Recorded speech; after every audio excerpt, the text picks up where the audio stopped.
The Speaking of Cults podcast is presented solely for general informational, educational, and entertainment purposes. The use of information on this podcast or materials linked from it is at the user's own risk. The views, information, or opinions expressed by the host and guests are solely those of the individuals involved and do not constitute medical or other professional advice. Hello and welcome to the Speaking of Cults podcast. This is Chris Shelton, your host. Thank you very much for joining me again this week. Now, we are going to dive into something this week that I am actually very interested in and I've even prepared questions and everything. So this is going to be interesting. And I'm welcoming this week the author of a new book called Holy Disobedience. And this is Melissa Duge Spiers. And she is someone who was raised in the Seventh-day Adventist group, I will say. I don't know that we're going to throw the word cult in that direction quite yet, but I think it's fitting, and I think that's why we're talking about it today. And Melissa is here to share her story and experiences and what she had to say about it in this new book. So, Melissa, welcome to my podcast. Thanks for being here. Thank you. Thank you for having me. Yeah, this would be interesting. Now, is this your first book? It is. I've been a writer all my life. I've done a lot of magazine articles and things like that. I've been in a couple of anthologies and things, but this is my first full book. So yeah. Awesome. And this is basically your story growing up in what we could call a high control authoritarian religious group. Absolutely. Do you think that might be an accurate description of the situation? Absolutely. It is, All right. like all high control religions slash maybe cults, they refuse to acknowledge that that's what they are, but they are. Yeah. Yeah. You never know you're in one until you get out. And then it's like, what the hell was I doing? Right. And it is sometimes, a little bit of hell on earth with what these groups bring to our lives. And Yeah. especially when, as we've covered so many times on this show, when it's involving the raising of children and what we now sort of refer to as the second generation cult experience, right? Where you're raised in it. You were never converted. You were never asked. Nobody ever thought to say, hey, what do you think about all this? It's just, boom, here's the truth. Here it is. And if you don't live this way, there will be consequences. Yeah. What would you say to start with? Because this is, I think, as you said, this is the biggest religion no one's ever heard of. What, what is Seventh-day Adventist as a group, and where does it come from?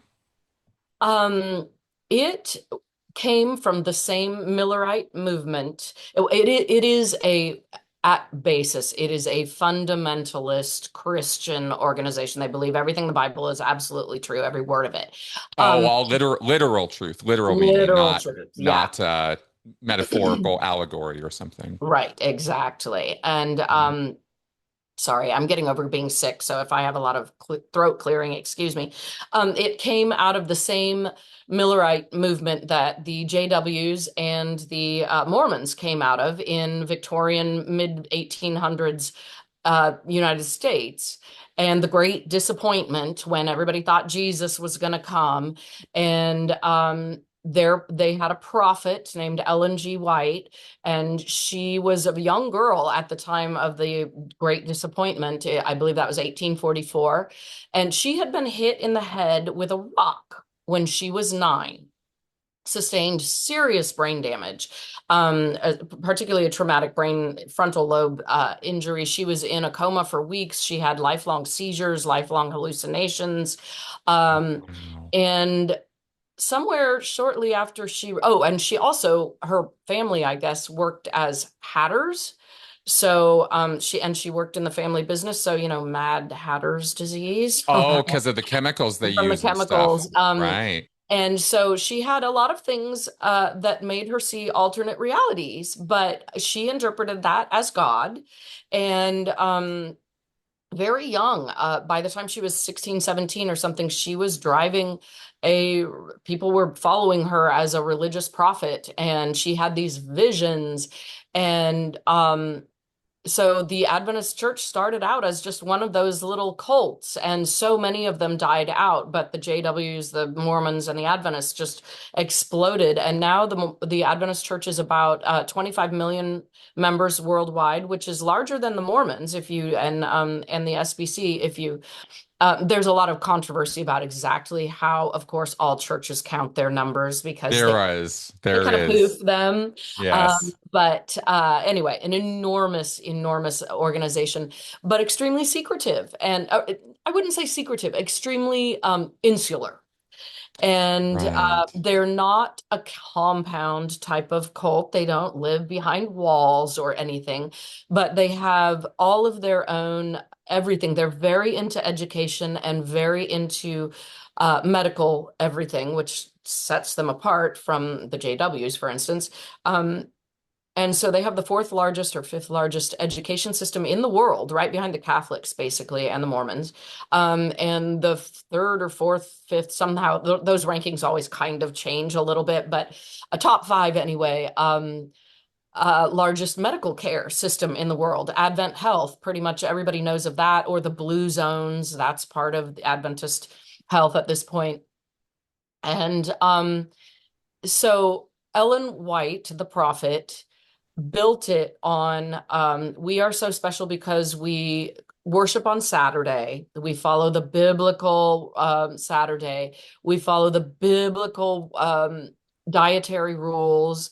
And then she and John Harvey Kellogg, who was, the Kellogg's cornflakes guy, he was also part of the founding of the Adventist Church. And they both built this whole health message, which was really draconian. I mean, it's based on vegetarianism, but it also, at its height with Ellen White, which is still the way I was raised, like no caffeine, no spices, and No bland flavors spices. only. Yeah, bland flavors only. No alcohol, no tobacco, just all this stuff. Yeah, the no spices was part of, they are obsessed with controlling sex, and they started out that way and they still are.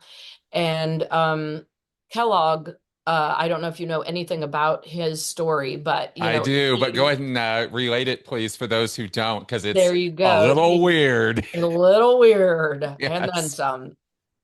He had this huge, like, visceral fear of sex, just in any way, shape, or form. He never consummated his marriage. He never had sex, as far as anyone knows. He was very against masturbation, the solo vice. It was sinful. It was this and that. And so he developed cornflakes because high fiber at that time, it wasn't his original idea. Actually, there were a couple of people, including Sylvester Graham, the guy who developed the graham cracker. It was this trend of high fiber would control your base lust and your bodily fires, etc.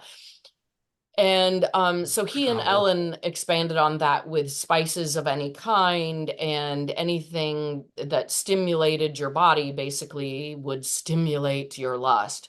And and we can Oh talk my about how goodness. that developed later in the high control religion, but the whole anti-masturbation was still going on when I was a child. There was the head of the Adventist medical school in Loma Linda wrote a book advocating female genital mutilation, like mutilation of women's body parts to control masturbation. And that was in the 60s. He wrote it in the 50s, but and that comes straight from Kellogg. He's the reason that most US boys are circumcised, is because he recommended it for boys and girls to control masturbation. And when that didn't really fly in the general populace, it got couched somehow, and I've never done enough research to know exactly where and how that switched, but then it became just a cleanliness issue, and because they couldn't sell it on just the anti-sex thing, I guess, to the main population. So the I didn't Adventist know Church, any of this. This is yeah, yeah, absolutely I knew Kellogg had that weird masturbation thing with the cornflakes, but I didn't realize it was a much more broad anti-sex kind of messaging. yeah. I mean, obviously, so many questions about group propagation and growth come, like if it's so anti-sex, how do they expect to grow their flock, or is sex just the Yeah. necessary evil to, That's yeah. it's like that. You're not supposed to have any pleasure in it or anything like that. That was kind of Ellen White, the prophets thing was it was a necessary evil. And she kind of threw in there a bit about how it should be a joy between husband and wife or whatever. But it's pretty well acknowledged, at least by critical thinkers at this point, that she had something called Geschwind syndrome, which is a specific syndrome with the temporal lobe injuries. And okay, here's my catch player who's begging me to play catch. And part of the Geschwind syndrome is hypergraphia, writing all the time, which is what she did. It's a hyper religiosity, which obviously she had. And then one of them is either hypo or hyper sexuality. And most of them have hypo. So she was just generally anti-sex in general. But so yes, Adventists are not like the Mormons or the Catholics where, like grow the flock, or like, have as many babies as you want. But within marriage, it's supposed to be the most wonderful thing in the world. But outside of course, heterosexual marriage, sex is just vilified in any way, shape, or form. They're extremely anti-LGBTQ now. And we can talk about that later also in Right. terms of the more modern developments, but they were one of the big proponents and inventors, sort of, or promoters, I should say, of conversion therapy. Uh, um, so the anti-sex thing has carried through. It's just morphed in so many ways, and Right. that's a lot of what my book is about. Absolutely. Do they, and all the things you just mentioned are actually things we have discussed on this channel and show previously in regards to L. Ron Hubbard, the founder of Scientology, Yes. who we also believe suffered from temporal lobe epilepsy and Gaucher's syndrome. Yes, I've heard And that. Oh, we have actually done whole shows breaking down the checklist of characteristics and what goes along with that. And it is suspected now that there are a number of religious leaders or figures in history who may have suffered from this.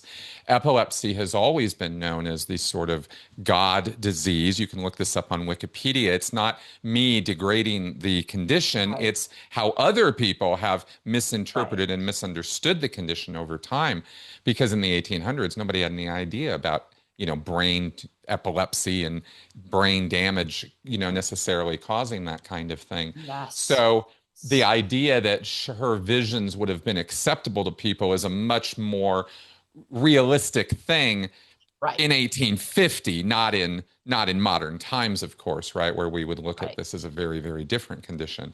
Yes. So I totally track with what you're saying about her hypergraphia. And of course, we talked about this with Hubbard, who is probably the most prolific religious writer who ever lived. Right. Scientology's corpus is just simply gigantic. And it's Yeah. all mostly the product of one man.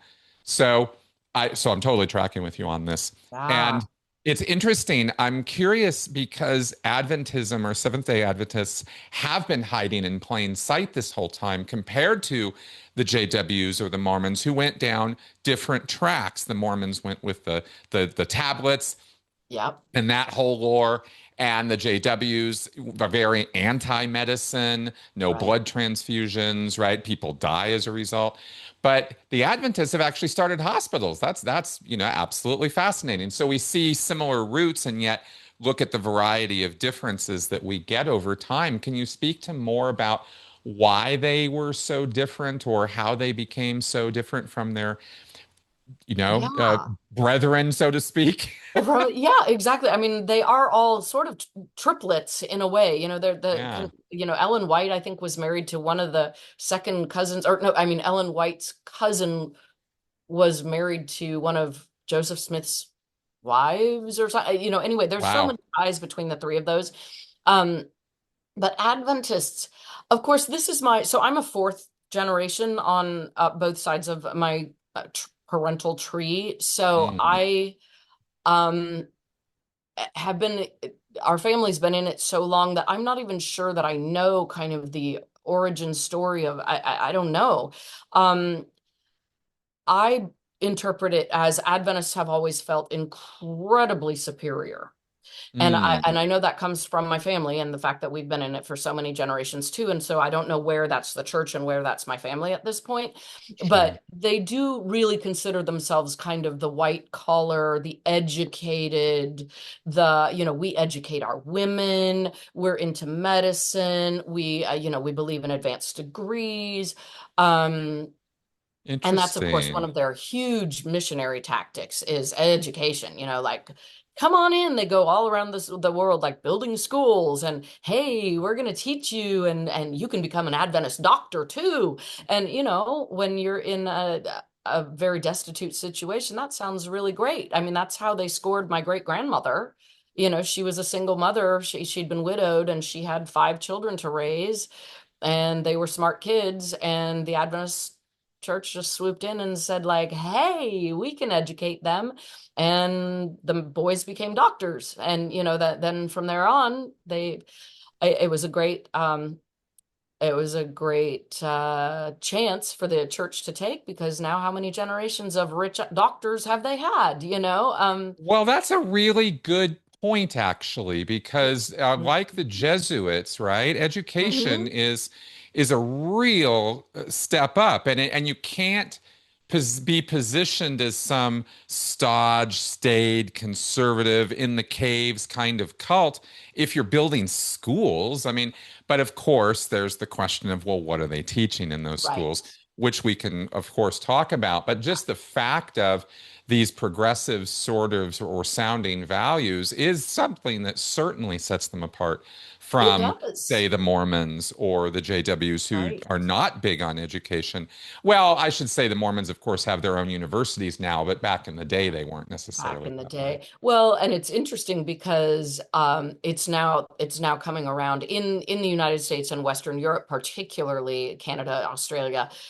It's coming around to bite the church in the ass big time, because they are tracking now, like they bring in, just like my family. My family's the classic example. They bring in the very destitute generation and they educate those children, and those children are so grateful and they're so loyal, they're just so Adventist, and then they birth their children, and those children are born kind of affluent, and then they're educated and they're doing super well, and then they have children, which is me and my siblings and my cousins, and we are all so used to the education part of it, and we have a broader worldview, and we're all like, fucking, this is a ridiculous cult. That's just idiotic. And so they're finding that they're educating their population out of the church. And Bingo. and it's not happening yet in the mission fields yet, because they just don't have enough generations yet to do that. So a lot of right now their biggest growth field is in Africa, and that's where the most, like, just fervently Adventist people are, and that just totally tracks with that whole pattern. It's like the first generation and that second generation, where they're just like, they're so loyal and they're so into this, and then you eventually, when you're that kind of a high control religion, particularly if you're educating people, they're eventually gonna slam the door behind them as they run out. No, they will. It's an unintended consequence. You're nailing it. I really love Mhm. the analysis that you've done of this. You have a deep understanding of how this works, even multi-generationally, which is great because it takes that kind of view to see the real long-term consequences of this behavior. We see multi-generational trauma, we see multi-generational abuse and how that's propagated or perpetuated. But Yeah. there is this second and third gen problem of, if you're not the true believer, and by the time your third gen runs around, you're not, Yep. then it's harder to get you, to stick when you are being offered opportunities. Do you think now that it's about, that it's been around for as long as it has and they are losing people, do you think this is a broad situation with them? Well, it certainly is. I know in Europe and in the United States, they've been losing membership Yeah. for quite a while, and I don't know how many decades that they will admit they're losing membership. But Okay. they are still growing worldwide, because they are merciless missionaries. Um, they That's are interesting. They're they are so super colonial, just like wow. Yeah, just Wow. sleep in there. I mean, when I was a child, and a teenager in it, of course, every other culture was depicted all over the world as evil, from the devil, because Right. we Well, are of not course. allowed to, you're not allowed to listen to secular music, nothing with a drum beat. Drums are from the devil. When even spices are from the devil, that cuts out, a lot of the world. You cut out drums and spices, and you kind of like painted yourself into a really dumb box. But so they go sweeping in, and they just literally whitewash everything into just this bland American light type of, just Yeah. Christian, Adventist. Uh it's sad, they really destroy the cultures, and it's all in. It's supposed to be so great. They're teaching English, and they're promoting healthcare, and they're doing dental clinics, and um, you know, Yeah, it's a sort of modern day crusades kind of thing in a way, right? The attitude or spirit of conversion and right, it's not necessarily, conversion by sword, but right, it's a crusade. It's a religious, mission. It's not yeah, just let's go help some people because we have the technology to help them. It's right, let's go help people and this technology will be our ticket or our magic carpet into bringing them and converting them into our yeah, faith and religion. And they're very, very fervent and you know, yep. fervent advocates, I guess we could say. Is this part of what we hear about with there are U.S. senators and congressmen and whatnot who are tied in with religious evangelical movements who are big on going over to Africa and getting stuff going over there for some reason. And I first heard about this with Jeff Charlotte's documentary on the family years ago on Netflix, and he wrote a book about this and the National Prayer Breakfast and this sort of whole Christian weird thing that was going on. But it wasn't all just under one umbrella. So I'm wondering if the Seventh-day Adventists were part of that picture. Do you happen to I'm know? sure they are. They aren't joiners with other religions because, of course, they think of themselves as so special and so separate, but they are part of a lot of those movements anyway. Yeah. Um, I know, but I think there are a lot of, I know, like of all my siblings and cousins, and now we've got our whatever they are, fifth generation children, none of those children are religious at all.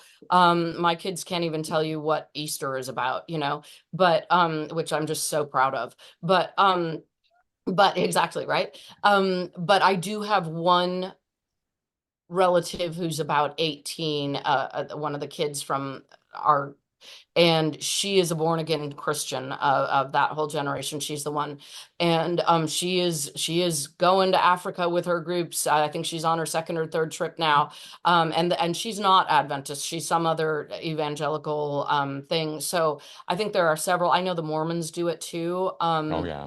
I think again, when you've educated people beyond where you can keep them dumb and listening to you, you have to go find new arenas where something that you're offering is appealing. And so they are, I think it's the Adventists and anybody else who's looking to grow their membership. I get it. I totally get it. It's not dissimilar to even groups like Scientology are Yeah. pillaging the East because they have ransacked the West and there's really not much left for them here. So Yep. they go over to Thailand, they go over to, Southeast Asia and whatnot, and Russia, where they're now pretty much banned and shut down. So Yes. so these groups are kind of desperately, putting out their reach because the Western world is declining numbers, which is good as far as I'm concerned. And Oh, let's talk totally. a little bit about why it's good. Like your upbringing, you describe as not great. And I'll just quickly share that I have a small degree of personal experience with this group in that my wife, Melissa, who's also named Melissa, her grandmother is Seventh-day Adventist. And so my wife's family, her father and brothers and sisters were brought up that way. And so my mom's, or I'm sorry, my wife's dad, rejected all of this, right? Doesn't like any of it, doesn't want to have anything to do with it, did not raise his daughters this way, right? So Mel was never Seventh-day Adventist, Yeah. but her grandmother is, and I've come to learn about this group through that. And so this is a group that apparently believes dinosaurs and people were around at the same time, concurrent, and that the Earth is only seven. It's a young Earth creationist thing. Mhm. The Earth is 7,000 years old.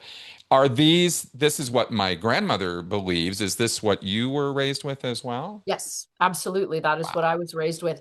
And Wow. I've been hearing, because I'm very active on social media, speaking out all the time about the Seventh-day Adventist Church, and I get a lot of pushback from younger people who I guess are in more progressive branches, and they insist it's not like that anymore.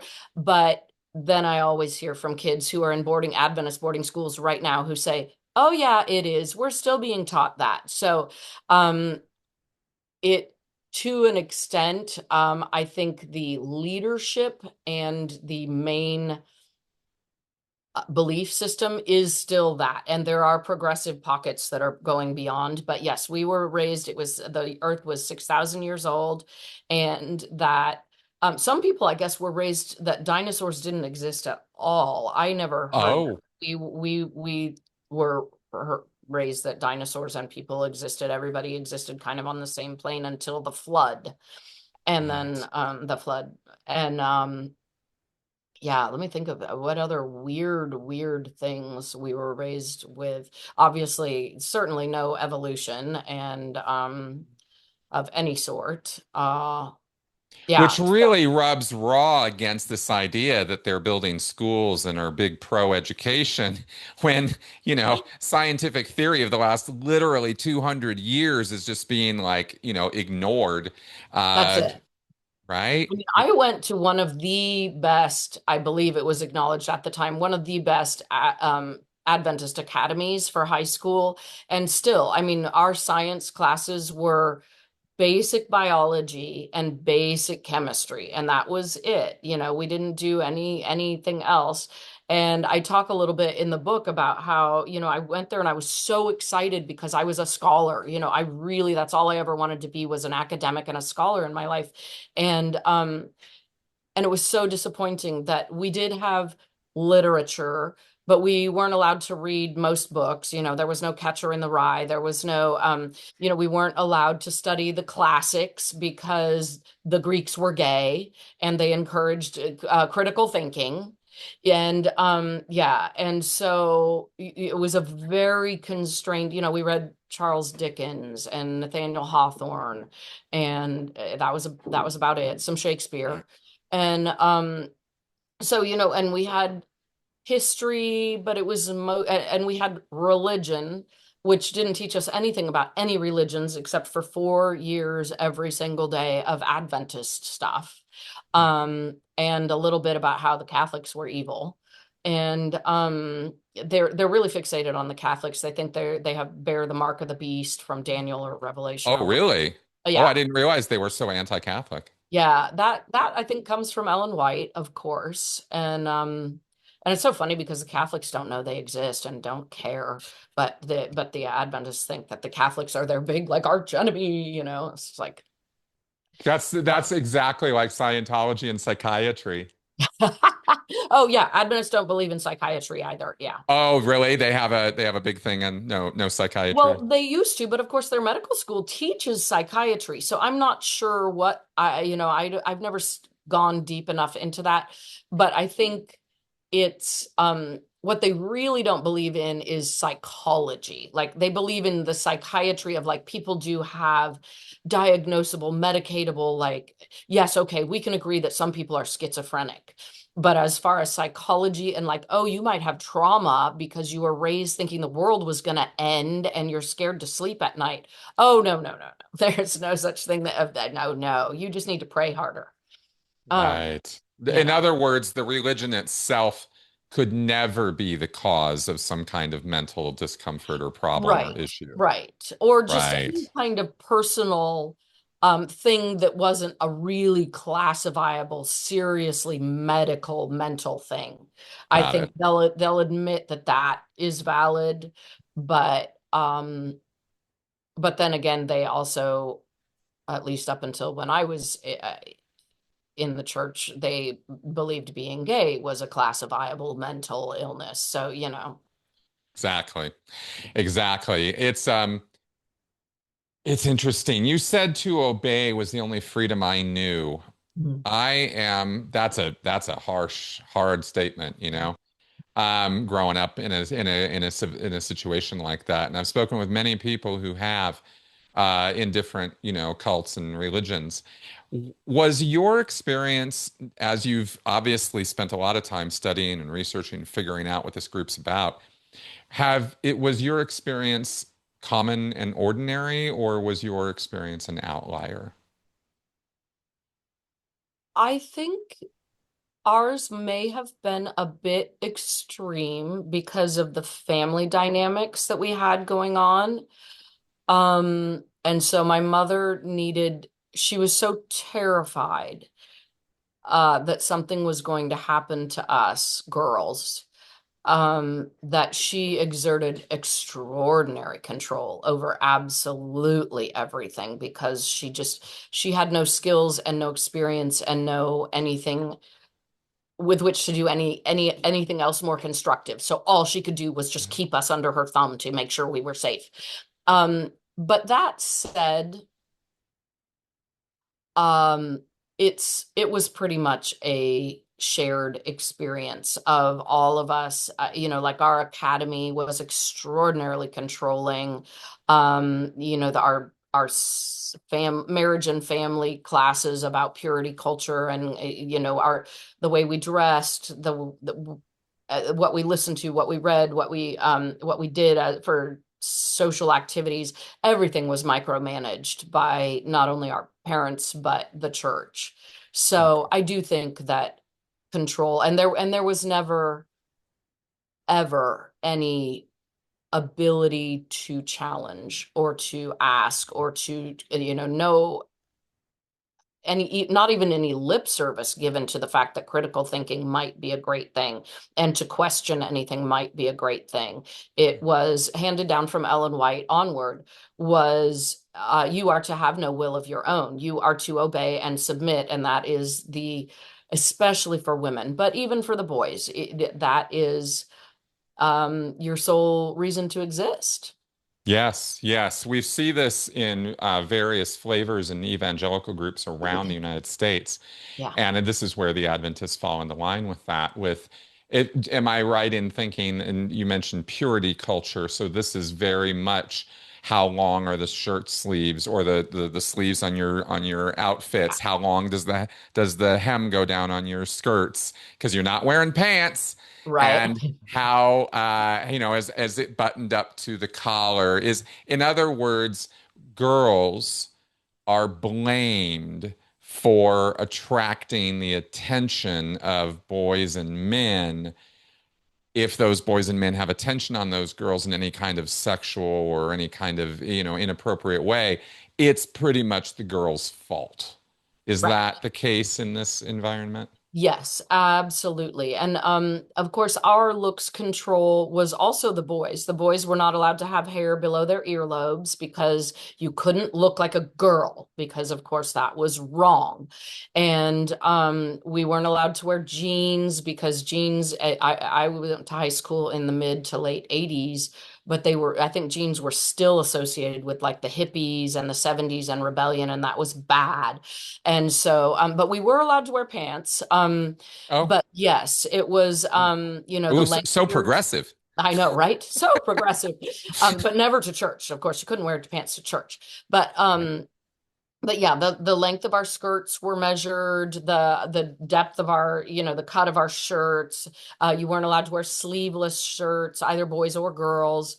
Just there was so many rules I can't even remember. And then for girls, on top of it, we were monitored for makeup and fingernail polish and all that kind of stuff. The office kept a bottle of fingernail polish remover to remove your fingernail polish if you it was too bright, and so all that kind of stuff. And then yes, we were extremely, just from our youngest years onward, let to know that our bodies were stumbling blocks to boys, and it was girls' responsibility to keep it all in check. And boys just had, I mean, I can remember my mother saying it. I can remember our eighth grade teacher saying it. I can remember our marriage and family teacher saying it, that basically men just have these uncontrollable drives.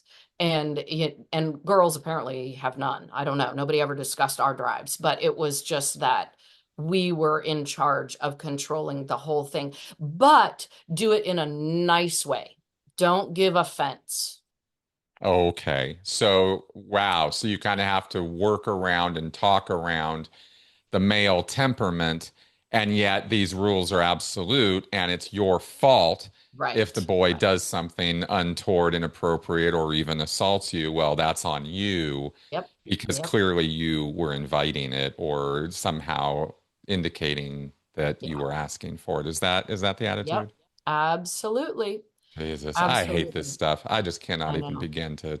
It's terrible. And it really carries over into um, you know, all of this sexual control and all of that stuff, um, I believe directly contributes to the huge pedophile and predator problem within the Seventh-day Adventist Church, which that's my main cause in speaking out.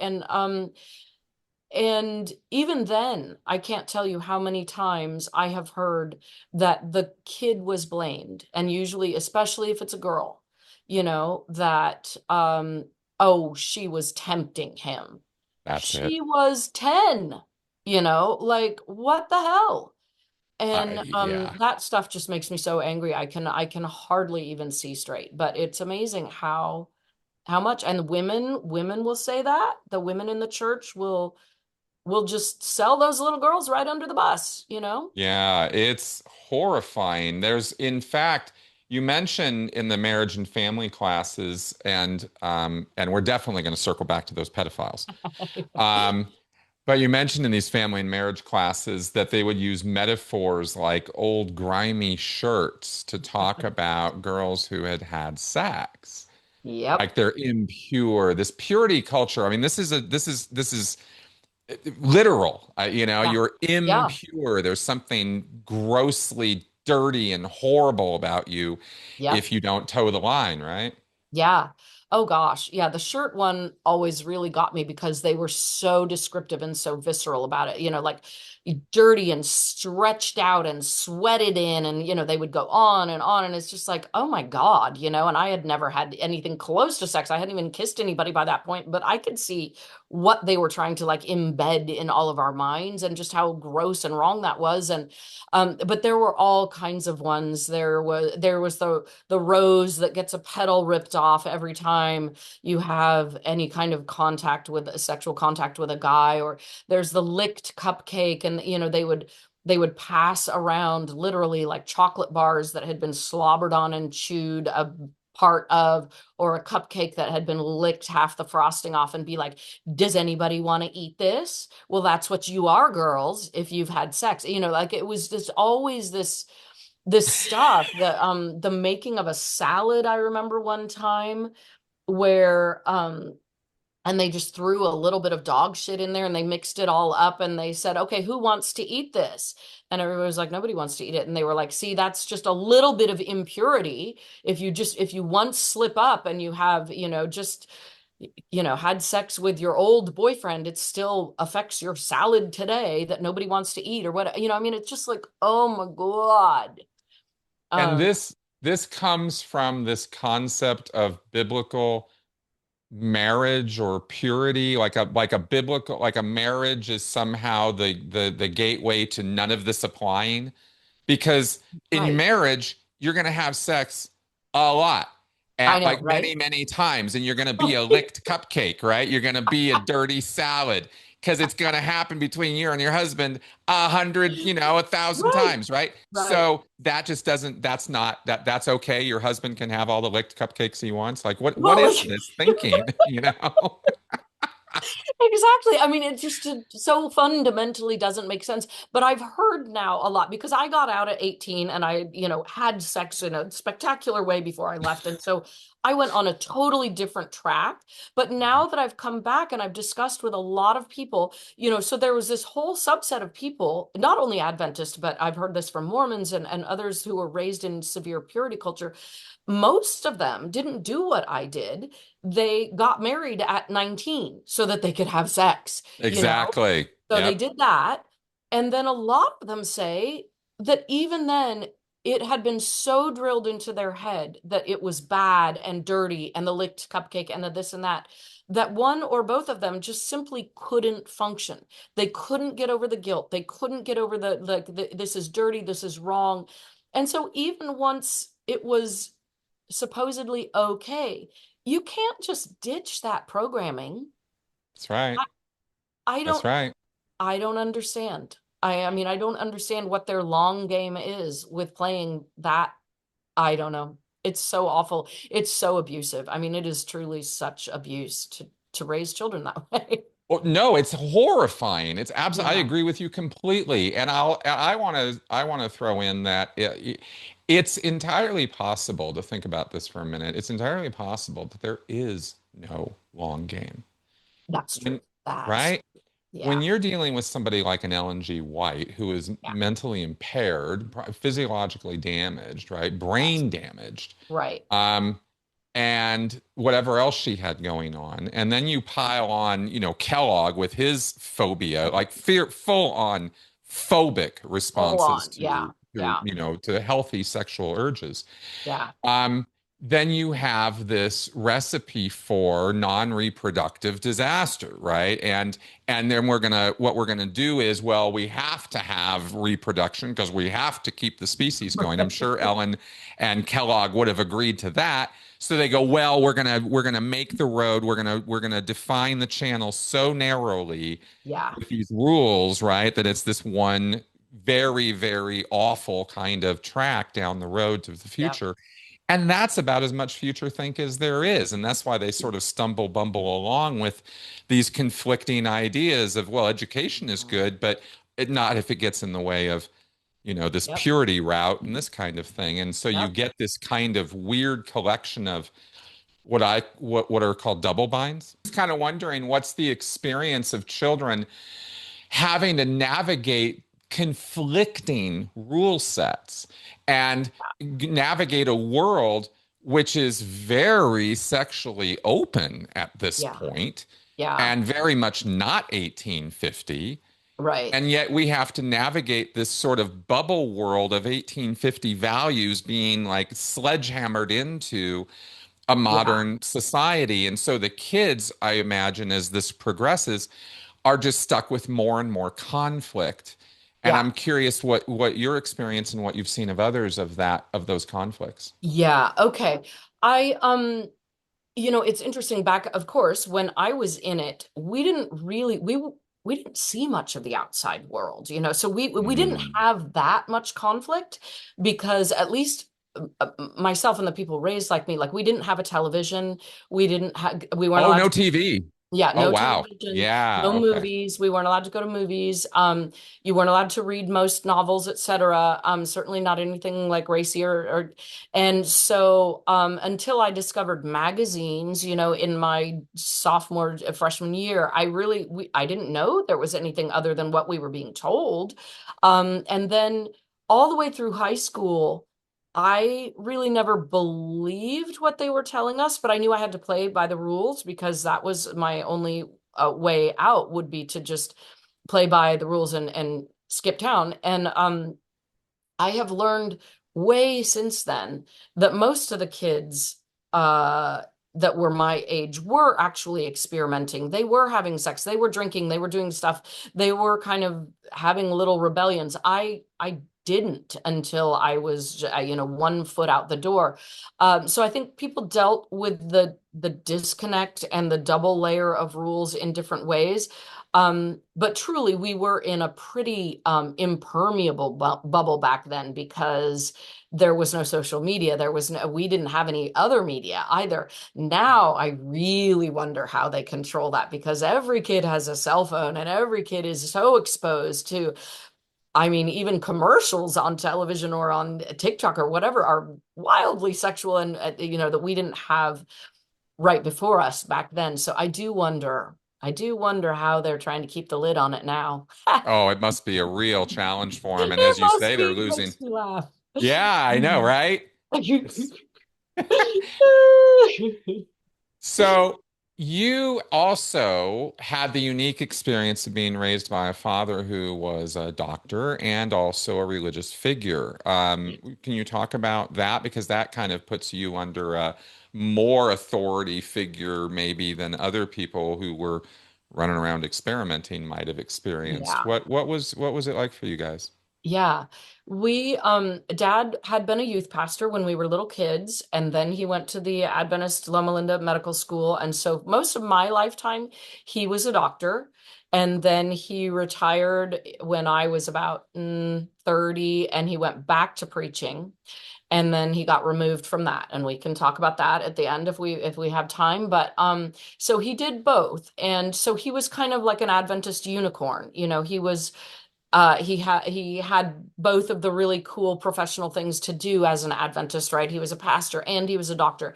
And so he was very respected in the church. And so kind of I felt like the glory kind of bathed me too a little bit. He did a lot of mission work where he could both preach the sermons and then he could do all the medical stuff during the week. So they would send him to Africa, Jamaica, China, Belarus, Russia. He went all over the place doing these like medical seminars plus preaching, etc. And then he would preach even when he was a doctor. He would preach occasionally just because they wanted him to, I guess. And so we weren't exactly PKs, like preachers' kids, but we did feel the pressure to be perfect Right. because he was looked up to and he was a figure in the community. And we were proud of that. And my mother, of course, she had her own reasons for us to be perfect. um, and then I think I added my own pressure on top of that, just academically and things, but it was kind of a pressure cooker. Dad wasn't around a lot, so the pressure didn't come directly from him. Oh, okay.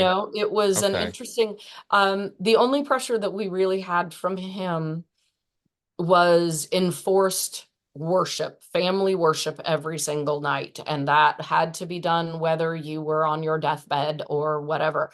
You had to show up for family worship, and we had to read Ellen White's books, or we had to read chapters of the Bible, and then we all had to pray. And I hated that like nothing else. But that was our really only major church-ish type pressure from my dad. Okay. But that was a daily thing. That was daily. And that was Absolutely. even when he wasn't there, mom was running Yep. that. Yep. And is it the model in Seventh-day Adventist that the father is the patriarchal head of family? In Gothard's system, you have that umbrella with protecting them from the darts of Satan, sort of thing. And I don't Yes. want to drag too much other stuff into this. I know Seventh-day Adventist is its own thing, but I'm curious about the male dad's in charge, mom submits, and all the kids' jobs is to do nothing but submit and do what Yes. they're told. Is that Yeah. the model? That is absolutely the Adventist model. Oddly enough, even though it was started by a woman, but men are still the head of everything, and they will not even ordain women as pastors, even though she was the prophet, but whatever. But yes, men are absolutely the head. And my dad is a softer personality than my mother. So in reality, and because she was around 24/7 and he was rarely around, she was kind of the de facto head of family. She was the one who disciplined us. She was the one who, um, and I feel sorry for her because I think she ended up having to enforce a lot of stuff that my dad declared had to be done. And then he would like go on and go to work or whatever. And my mom had to enforce it. And, but she is a very strong personality. So I think a lot of it came from her also. But Yeah. he was absolutely the head and she um, obeyed him absolutely. Yeah, there's an interesting thing I've run into where you have women in these groups for various reasons. I don't think it comes down to simple Simon stuff, and I'm not gonna characterize it that way. But women in these groups tend to fall into these two categories of either full-on victim, right, where they are submitting and they don't want to have anything to do with this either, but they're forced to, and they go along with it because that's the way, that's what God wants, right? And they were perhaps raised in this thing and they believe or are told to believe, and so they don't Hmm. really have a lot of options. But then there's also women who sort of take that and embrace it and sort of like come to some place where, well, this is the power I have, so I'm going to use it and I'm going to abuse it. Yeah, And I'm going to abuse others with it because, well, because that's what God wants, right? yeah, And so we get these sort of two different sort of attitudes or approaches from women in these systems, which are clearly oppressive to women by design, yeah. even when they're designed by a woman. But I think we need to, again, underline, boldface, italicize a pretty mentally unstable woman. So, Very. right, not Mhm. a stretch to characterize her that way. No. So, looking at your mom, you said she's a strong personality. Was she one of the ones who sort of fell on the "I'm embracing this and this is my role and identity and power, and therefore I'm going to really take this all the way" Yep. kind of an approach? Yep. Absolutely. Yeah. What would And I think punishments be like? What was it like living under so her? I was the strong-willed child. My older sister was very pliable and she has a quite soft and very empathetic, artistic personality. And she's 3 something years older than I am. So in my book, I say that she broke her own will, basically, which is just so sad, but it's really true. And she will admit that now. So my mom didn't have much trouble with her and just controlled everything and was, like literally she would just like yank us around and shove us around. And we, our she would hit us if we were trying to pull barrettes out of our hair because they hurt, when we were little tiny kids. And there were just no boundaries. Like we belonged to her. We were her whatever to do whatever she wanted. And because of stuff that was going on in our family at that time, I think my mom was absolutely miserable. She was absolutely at the end of her psychological, emotional, everything rope. And we were there. We were the targets, right? And we were her only ability to express her emotions. And so I say that she was really the bad guy in my upbringing. And now I have all the empathy in the world for her because I realized what she was up against and she was doing the best she could. But, and people use that, oh, doing the best you could. But I mean, she really had no support, nothing. And so she really was doing the best she could. But Right. so I came along and I was the strong-willed child and I was fighting and I wanted to know why and I wasn't going to do shit. And so I got beaten quite a bit. And not like beaten into the ground, but I got belted and I got hit with a hairbrush and I got slapped and yanked around and I got a lot of things taken away from me, like my bicycle and things like that, because I would not toe the line as easily as my sister. Right. Is the idea with the Seventh-day Adventists, is there a let's talk very briefly about the belief set itself. Is there a hell? Are you willful because of demons? What's the idea with this? Um, it's very sad. It is Ellen White's thing is that human nature is evil. And the devil, of course, makes you that way for some reason, but being human is the most evil thing you can be. And so you have to deny, again, that goes to the sexual, it goes to the appetite, it goes to the food, it goes to everything, right? Like Oh. deny your body, everything, your humanity, everything is wrong. It's suspect. Don't listen to your heart. Don't listen to your gut. Don't listen to your appetites. Don't listen to anything because you are evil. And particularly children are considered evil, like devil nature, when they are born until they are able to give themselves to God at 12, right? They wouldn't let us make any decisions about anything. I couldn't even pick my freaking shoes when I was 12, but I was old enough to choose whether I wanted to give my life to God. Um, but so, and they do not believe in an actual hell. They have this weird thing. So, like when you die, you just die, and they don't think you're anywhere. They don't think your soul separates from your body or anything. You're just dead. And then everybody's waiting for Jesus to come back down, the second coming. And when Jesus comes back down, then everyone who was ever alive raises back up, and you go through everybody's sins. They show everybody's sins, and so that everybody knows why the bad people are going to the bad place and why the good people are going to the good place. And so then the good people Jesus takes back up to heaven, and the bad people stay here on earth, and it becomes sort of like hell. Like it's fire and brimstone and blah blah blah, sort of. It's a little not terribly defined. But or else it's just like bad human nature just gets to take over and do its best. But I think there is fire involved. I'm not sure. Huh. Okay. I got it. So it's not a, is there a, you mentioned in the 1800s, there was this idea, this anticipation Yeah, of Jesus coming back. Jesus coming back. He's coming, right? We got dates. right. So they set the dates and then they Yep. pass, right? And there were a lot of groups that got into Yep. this.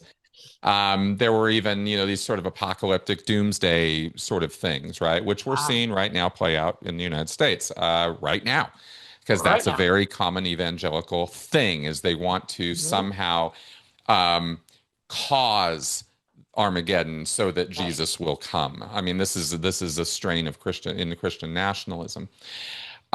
What is it that, like, do they think that Jesus is that they can do that? Is that is there an idea, or is what's the idea as far as when is this supposed to happen?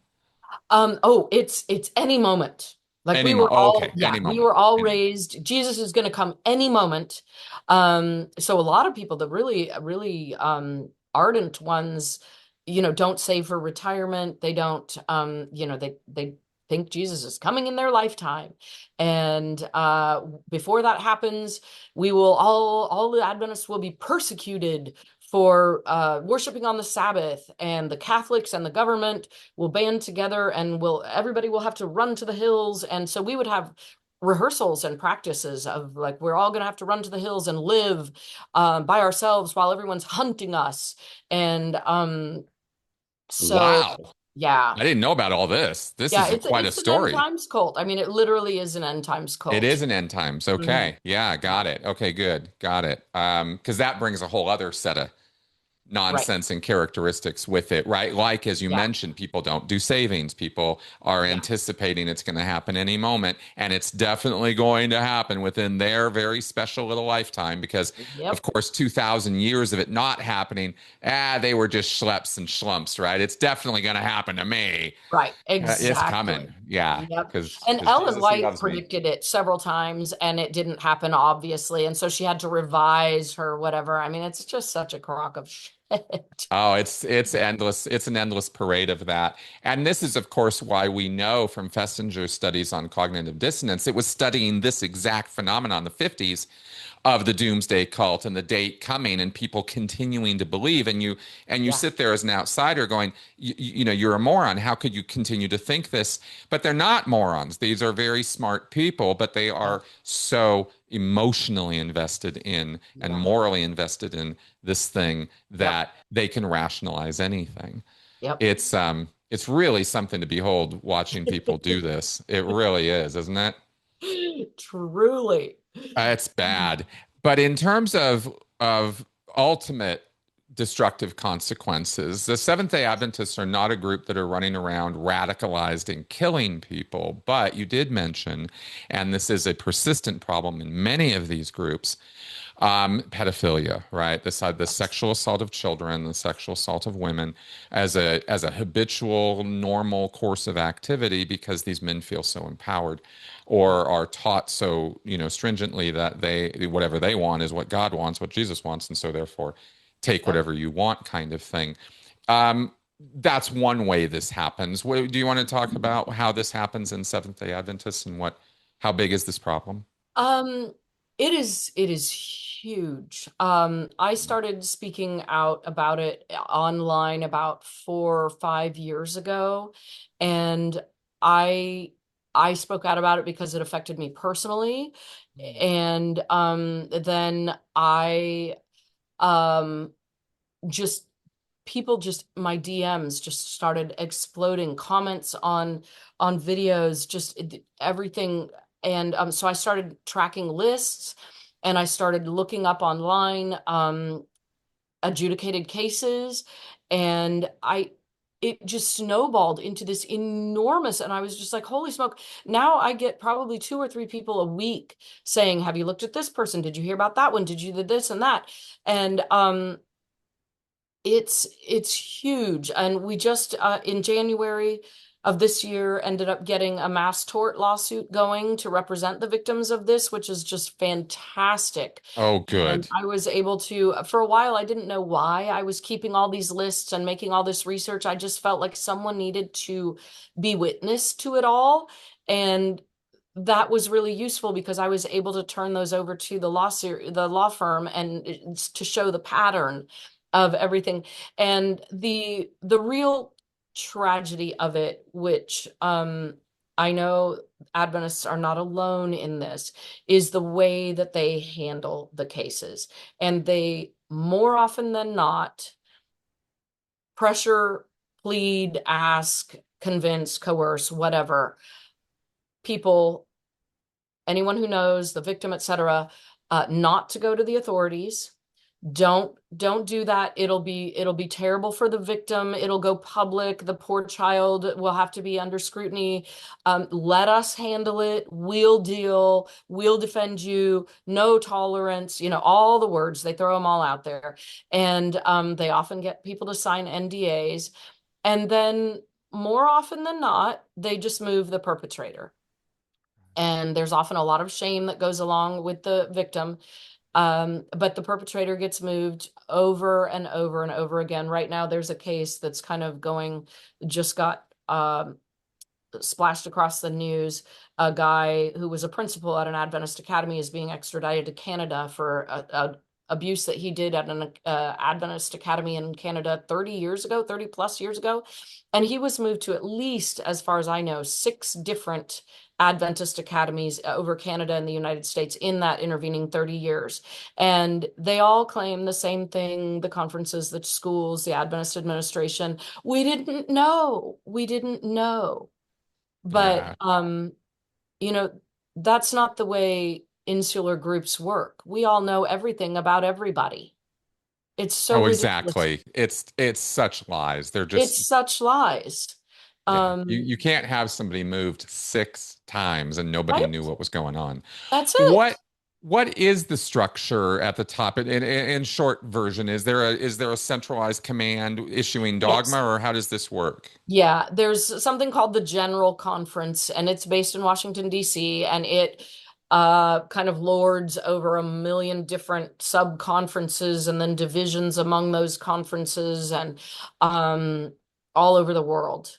So there are, Okay. directors and whatever, but it's the General Conference, and of the General Conference, there's a president and And how do they draw the president? Obviously, from in-house.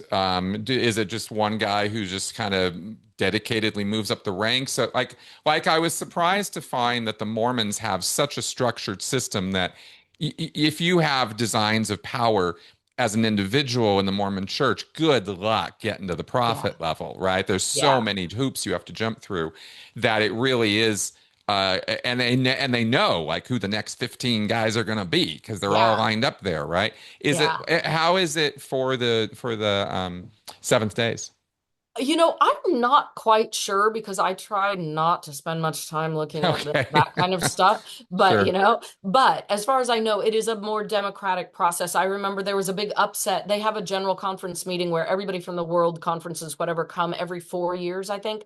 And they just had that last year. And there was a big upset where they elected somebody that nobody was expecting.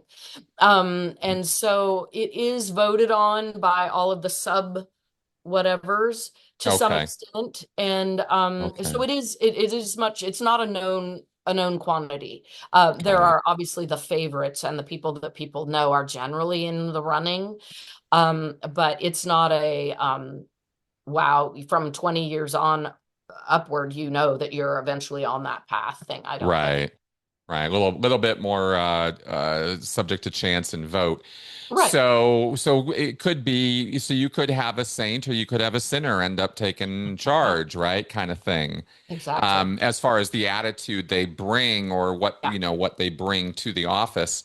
Yep. Do you know how much power the individual at the top? You mentioned it's a general conference. Is it a board or is it a guy?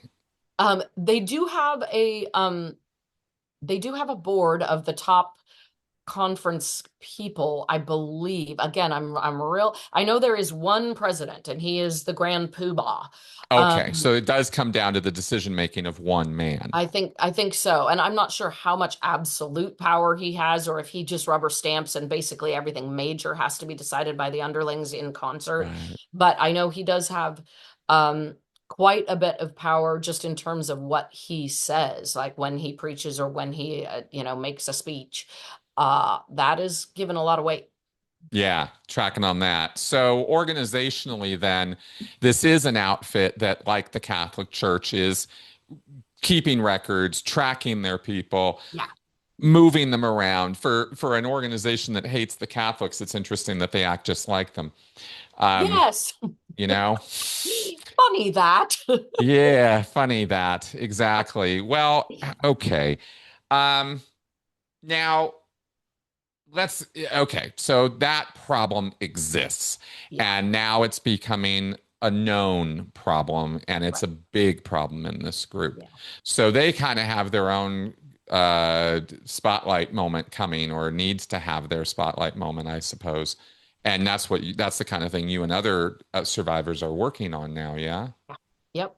Can you talk Absolutely. more about this? I'm curious, what's this tort case about, and what's It happening with this? It's very fun. I'm very excited about 2026 as the year that they are indeed going to have to face this.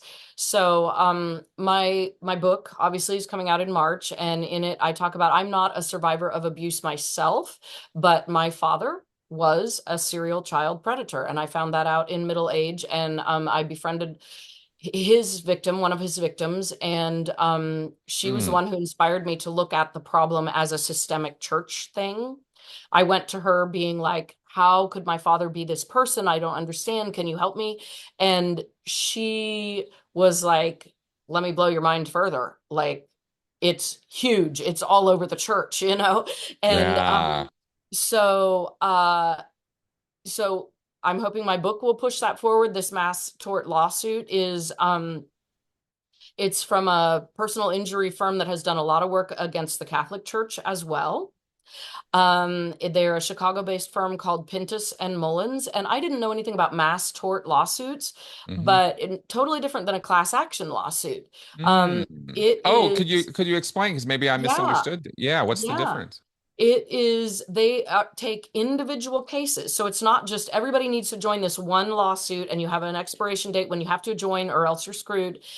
They will take cases on a rolling basis. As long as people keep reporting cases, they will keep taking them. They've been working with these ones for the Catholic Church for years. And what it is it's all built on a base, which is where my documents came in handy, of showing a pattern. Like this is the Right. pattern, and it is like over and over. And so every individual case can draw from that joint, clump down here that shows how Ah, often and how, um, So we're encouraging everyone. The law firm is called Pintus and Mullins. And if you just look up Seventh-day Adventist abuse case, that'll probably pop up right there. And anyone in the United States right now, that's the only place they're in their jurisdiction so far, but they're maybe hoping to expand. Um, so there's that, which is just amazing. There have been so many cases against the Adventist church, but they've all been individual ones. A certain Right. school, like Miracle Meadows was a huge one that broke a while ago. That was an Adventist boarding school, which the Adventist church had to pay out. I think it was the biggest payment for a suit of that kind in West Virginia, I think was where that academy was. Huge. Good. The abuse at that Good. school was horrific and had been going on for decades.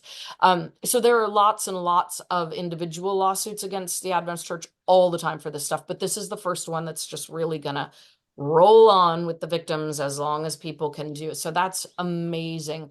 And then there are also, I can't talk about them quite yet, but there are a couple of investigative journalists who are doing some really good work. And Good. I've been lucky enough to be able to help them with some stuff too, because now people come to me with questions, and if I don't know answers or I don't have the information for them, I now have this big network of fabulous people that I'm in contact with that I can hook them up with. So that's been really, really gratifying. That's awesome. I am so happy you are out here doing this work. So the book is called Holy Disobedience, and it's coming Mhm. out this month. Where do people find it? It can be bought anywhere. Pre-orders are open now. And then orders open March 31st. And you can buy it anywhere books are sold. You can order it from your local bookstore. You can ask your library to get it, which is a wonderful way to support books. Everybody always forgets to do that. Even if Yeah. you need a copy, please do that for your library because somebody else who can't afford it might need it. Um, and of course, Amazon, Barnes and Noble, all of those places as well. Awesome. So wherever books are sold. Yep. That is awesome, as they used to say. So, excellent. Well, I'm very, very happy you're out here doing this work and that this book is out there. If somebody watched this and wanted to reach out to you, how do they find you? Yes, I am most active on Instagram and TikTok.